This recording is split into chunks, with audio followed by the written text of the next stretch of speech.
Hello and welcome back to the program. My name is Michael Finney. Today I am joined by Mark Goodwin. Would you like to introduce yourself, sir?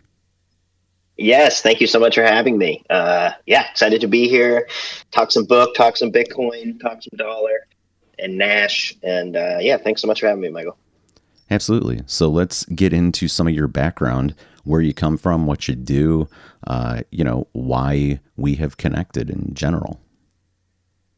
Yeah, for sure. Been in Bitcoin for a handful of years now, and just kind of got exposed to it living in the Bay Area. Um, Started writing about Bitcoin publicly in 2021. And kind of quickly got pulled into the Bitcoin magazine circle. Was posting with them, writing for them. Then they brought me on to work on the print magazine project, which I've been running with Joe and AB for almost 2 years now. And recently published a book called The Bitcoin Dollar, which is actually an expansion on kind of my first piece that I did for Bitcoin Magazine, which is about to be 2 years old in a couple weeks, interestingly enough, called The Birth of Bitcoin Dollar. And also was just recently kind of given the title of editor-in-chief at Bitcoin Magazine. So, been sort of writing and talking about Bitcoin, full-time for a couple of years now. I think our paths crossed just with our interest in some of the Nashian orientation of ideal money and of Bitcoin. We've definitely been a part of some interesting threads, and we have some mutual friends that are on that path as well. So, that's more or less my Bitcoin origin story. Well, I think it's your current narrative. Right. But let's go back before all of that. What were you doing that led to interest in the space and publishing, writing in general? Where does that come from? Interestingly enough, I kind of just got exposed to Bitcoin just from proximity, being in the Bay Area. It was just I worked in the bar and restaurant industry for like a decade. And there was just a regular at the bar who ended up, kind of being part of the Redux revamp of Silk Road after it got shut down in 2014 when Ross was arrested in San Francisco.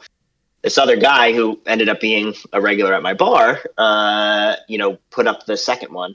And I didn't know that at the time. But he did kind of bring up Bitcoin and talked about Bitcoin, bought a Tesla with Bitcoin in like 2014 when that was like kind of cool. And drove me around the block and taught me a little bit about Bitcoin. But I really didn't understand that it was something that could go up. Ironically enough, it was really just kind of explained to me as basically like an anonymous medium of exchange, which obviously it's not really that at all. Pseudo-anonymous, yes. So that was kind of my exposure to it. And I didn't really pay attention at all. Didn't realize there was like a value exchange that, could go up. I'm not really sure what I thought it was, but I was wrong. And then at the start of 2017, I started, it bounced back in the news cycle, and I was like, oh, wait, what? Oh, it can appreciate. Interesting. And then I've pretty much done nothing but Bitcoin since in terms of reading and learning about it. I mean, there's just so many disciplines to it. And then the writing kind of just came naturally from, borderline frantically, trying to help my friends and family kind of get onboarded to it. Realizing that, you really have to kind of articulate, kind of some, very complicated things in a very simple way and figure out how to really, articulate it specifically to the person that you're talking to. Just because they're interested doesn't necessarily mean that, you have the tools to properly explain this very complicated, ever-changing thing. In many ways, ever-changing. In many ways, not changing at all. The writing kind of just came naturally from that, where I was doing a lot of work with, basically, at the start of 2020 with all the lockdowns and everything, a lot of my friends that were working in bars were suddenly without jobs. A lot of my friends that were performing musicians were suddenly without jobs. And so, I did this project called the Art Bank that was basically this way to get funds to my creative performer or visual art friends, and do kind of these online streaming gigs and use Bitcoin to kind of pay people, and have people donate, and then give kind of a free like 101 sort of educational seminar kind of talk thing, 101, with the artists, and the bartenders, anybody that wanted to. I would kind of talk them through it and teach them. And in doing that, in kind of doing more like, yeah, like kind of actual educational environments, I realized I had to kind of have my shit together. And so I did a lot of work on the back end, putting together like this hour and a half kind of presentation. And that kind of started just turning into, a lot of people then sort of asking about things and expanding on certain topics, because it's so multidisciplinary that there's no really like wrong reason to get interested or want to continue to learn into it. So by putting myself out there as kind of like, humbly, of course, being like, hey, I don't know everything, but I'm sure I know someone that does if I don't, and kind of put myself out there as a resource. And then people started asking, really good questions. And, I ended up learning a ton, trying to teach myself how to explain these things, got really into just reading a lot of books, reading a lot of good writers and educators. And then I realized I was kind of just writing, long form Discord posts or, text messages, or just talking with friends for hours.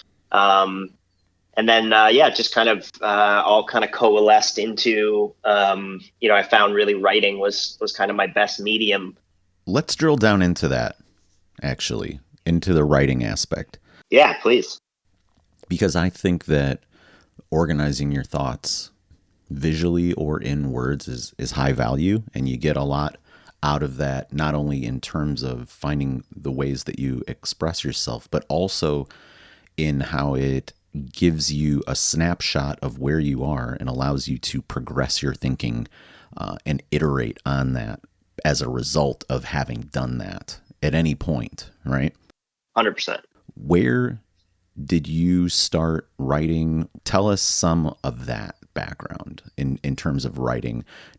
Were you writing before? I know you're a musician, and I know, a songwriter. So to me, I've never been a strong creative writer, I don't think, in the literary sense, but I'm a musician too and a songwriter in the past. And Awesome. I feel that there is that aspect of lyric writing that is poetic, and it is it's not necessarily literary, but it is expressive writing. And that's how I kind of found my way into other writing and reporting and journalism. How about you? Yeah, 100%. I would say I really got into, I mean, it's kind of a cheeky answer, but I would say I really got into writing because I got really into reading. Fair. And I think that you need to read to write. I really think that, which is perhaps why haven't written as much lately, because I haven't read as much lately, because I've been doing a lot of work. Which luckily my work is a lot of reading as an editor, which is really nice. But I haven't read a book in a while for me, a couple months. Yeah, I would really say it came from reading. I really fell in love with reading again. Probably in my mid-20s. I'm in my early 30s now. And, similarly, actually, kind of to when I got into Bitcoin, similar timing. And then, yeah, I got really into Borges. Just really incredible work. Specifically, his book Fictionis was kind of like this kickstart for my like kind of reading Cambrian explosion. Read everything he ever wrote. Got really into Hermann Hesse. Read everything he ever wrote. Just started kind of like attacking these authors that I really thought were, doing really important kind of like great work sort of stuff. Like really kind of getting at the universe and looking at it in this really unique and interesting way. And then more importantly, like the way that they articulated it, really resonated with me, that there was a lot of power in writing, and specifically kind of in English in this weird way. Borges talks a lot about that with like metaphor. English is very broken in this anything, any noun, any verb, can be, any metaphor really. There's kind of this beautiful brokenness about it. And, yeah, got really into just kind of playing with a lot of that stuff. It did. I think you're right. I think it did kind of start as a creative thing. Started kind of writing songs. I had gone to school for jazz drums, and I'd always kind of been a side person in bands, a drummer, and actually started kind of producing my own stuff, writing my own stuff.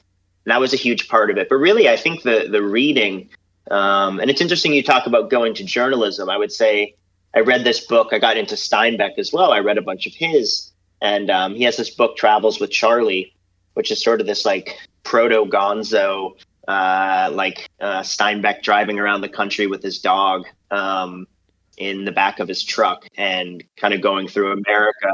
Same thing with Hemingway and Orwell, who were reporters and then got into their creative aspects of their career. Yeah, 100%. I mean, Orwell is huge. He was a huge influence on me when I was younger. A Brave New World, obviously, there's some, with Huxley, there's some really important writing in that space. I was a big sci-fi kid, Ray Bradbury and Orson Scott Card and Asimov, and that stuff is definitely all in there. Because it's, there's like journalism very specifically, like covering, things happening in the moment and kind of looking at it in a traditional journalist sense. But then there's also like journalism via like novels, like I think Orwell is a journalist. So let me make a distinction here, right? Because sure, yeah. This is something that I think matters linguistically. So when we're talking about the current facts, right, the 5 W's, that to me is reporting. I call that reporting. When it's longitudinal and you're getting these larger expose types of work, whether that is a book or videos or longer audio types of series popularized in podcasts over the last handful of years, that to me is journalism. There's that matter of depth and study and research and long-term focus that really like turns the dial in terms of those words for me. I want to get ahead off of that. I want to bring it to you being the new editor-in-chief of Bitcoin Magazine. So congratulations also. Thank you. What is your thinking here? Yeah, I mean, I have a lot of, there's a lot to think about. I think Bitcoin being the topic and focus of an editorial, I think it's a unique position in the sense that, Bitcoin really isn't about one ideology or one homogenous group of people. There's a lot of varying, I don't want to say factions or coalitions in kind of like a tribal sense, but there's like, there's just like a lot of groups and a lot of ideas that make up this greater community. And I think it's really important to very firmly have like kind of your line in the sand and these certain things that, you think are very important to the fundamental ethos of Bitcoin, while also being really open to, your responsibility of kind of platforming a lot of ideas and a lot of people, because Bitcoin really is for everyone in a very unique way compared to basically any other community or certainly any other currency or commodity. So yeah, I take it really seriously, the need to give as many outlets for other disciplines, other mediums, other ways of thinking, and kind of cultural demographics to find a way into Bitcoin. And I think that's something that an editor for a Bitcoin focused editorial should be thinking like. It's important to me that there's anybody that wants to can find their outlet into Bitcoin. But then conversely, I really think that there's a lot of important things to get correct and to be really like steadfast on. And so, yeah, there's been a lot of kind of discovery of what those things are for me. And I think it's fun to be able to have a platform to post I think there's varying levels of ideas and of publishing your ideas. There's just tweets, there's things you say maybe on podcasts, and then things you say on spaces, but then there's like things you actually kind of put into your canon of like your reporting or your journalism, like as published pieces. Yeah, that's fair. And then obviously there's like longer form stuff, like like the book. And to me, the book is the thesis through it is part of my kind of like, that's my line in the sand, is kind of talking about the dollarization of Bitcoin and how we should just be really careful about that. That to me is a really important thing, even though I understand that there are a lot of people in Bitcoin that, think stable coins are, freedom tech, right?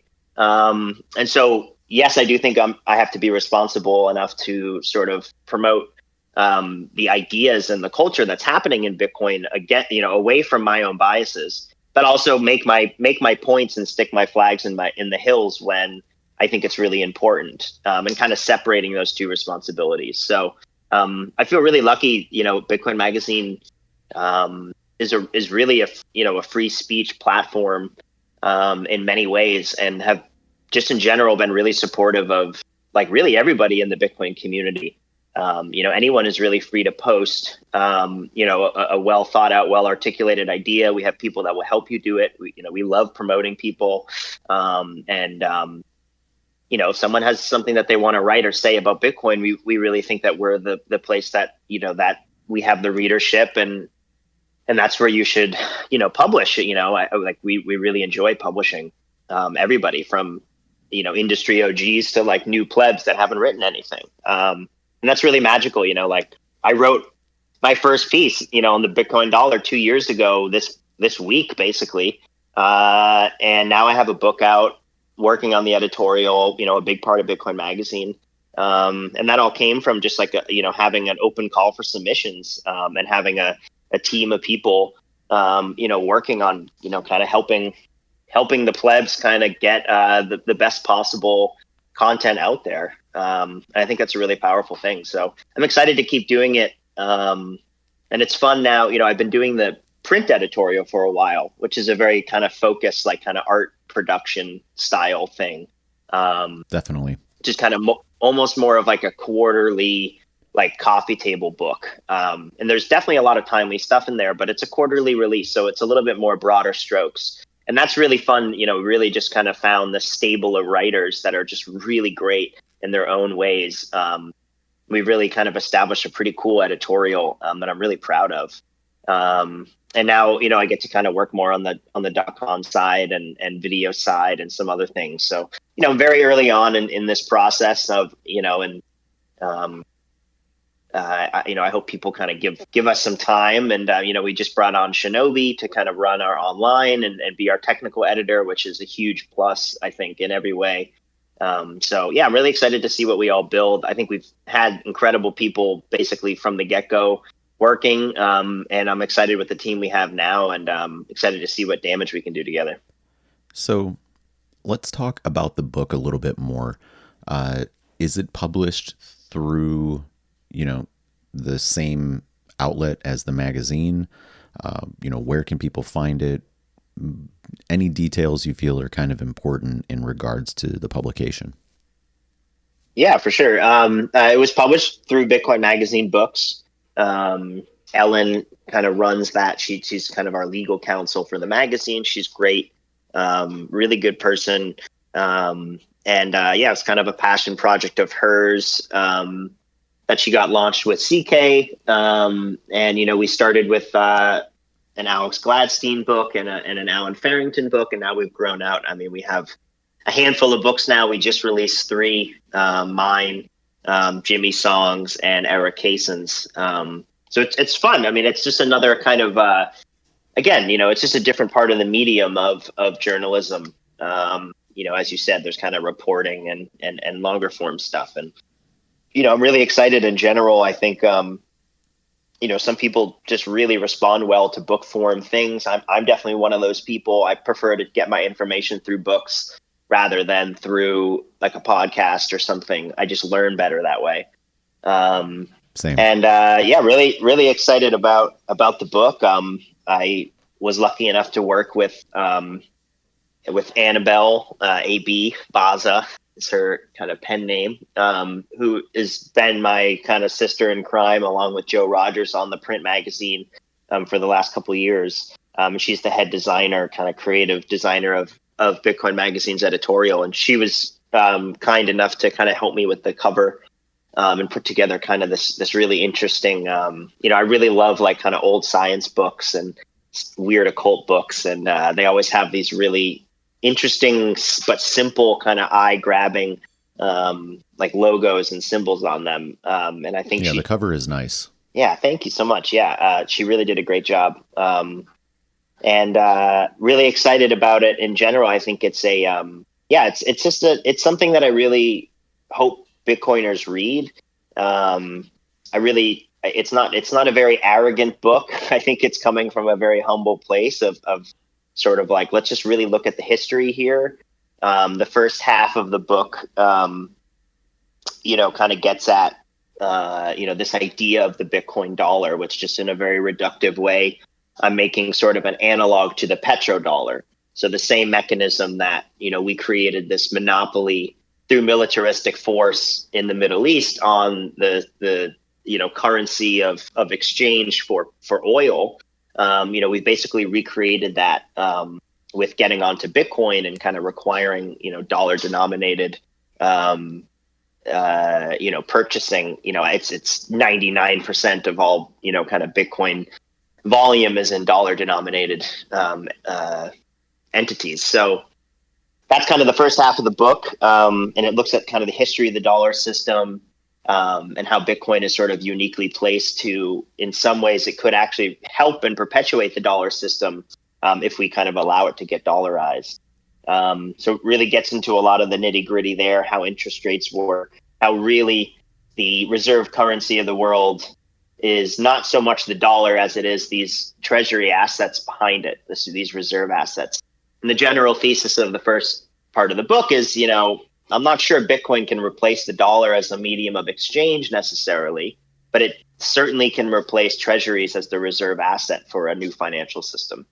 And then the second half of the book is kind of a technical look, and a legal look and a social look at kind of the fight that is, left to be fought for Bitcoiners, whether it's privacy, whether it's scaling, and kind of is more of a technical look at Bitcoin after having just read the first part of the book and sort of understanding that, we have a chance to kind of replace reserve assets, and we have a chance to attack the medium of exchange quality of fiat currencies, and how do we actually actualize that? So it's kind of this nice two-parter, hopefully like a two-sitting book. It's like 200 pages. I really hope people read it and consider it. It's more of a proposition than it is sort of a rule book. It's sort of like, let's really consider this stuff, and figure out the best way to deal with it, rather than very specifically offering. There's some pretty specific alternatives in there, but I try hard for it not to be this kind of preachy thing, but rather this more of a history and kind of educational thing, and let the reader themselves sort of derive their opinions on it. So let me ask you this. Are there any points that we haven't addressed today that you feel are important for folks to know that have listened? In specific to kind of, I would say in general, I really hope people consider, if they are thinking about writing, or, throwing their voice out there and participating in, this really important time, I would say. I really do think that this decade playing out will really, directly influence like the next 100 years pretty extremely.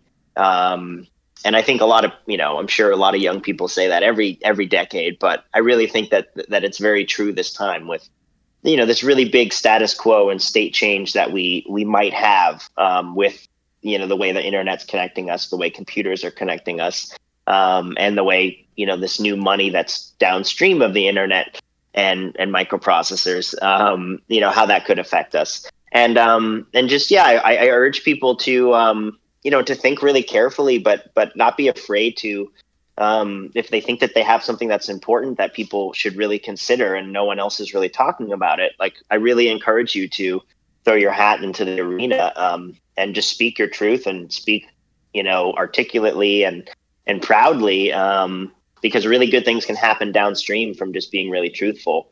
And the people in the space that I've really noticed, that have really blown up and have gotten kind of a credible following, from the people that kind of matter, the thought leaders, if you will. I think they're all people that have done a really good job of kind of dealing with the demoralization of so much of modern society and so much of discourse, and sticking their head out there and still saying something. So I really encourage people to consider writing, as a way to articulate their thoughts and learn about the things that that they're thinking about, and the issues of our day. I really think it's the kind of the best way to go at it. It helps other people. It helps you. It helps the ideas. So yeah, I really urge people to consider finding their medium, and it might be writing. And if you do that, and you're looking for a place to publish, come reach out to Bitcoin Magazine, because those are the people, and those are the things that we want to take care of, and the responsibility we feel as an editorial. So yeah, come say hi. And of course, please pick up a copy of the Bitcoin Dollar, support, an independent publisher, and keep speaking the truth. Hey, Mark, thanks for taking the time to join me today and talking about your book and your role as the editor-in-chief of Bitcoin Magazine. Yeah, thanks so much, Michael. It was great. Really fun to talk kind of the nuts and bolts and things behind a lot of this stuff. So I really appreciate it.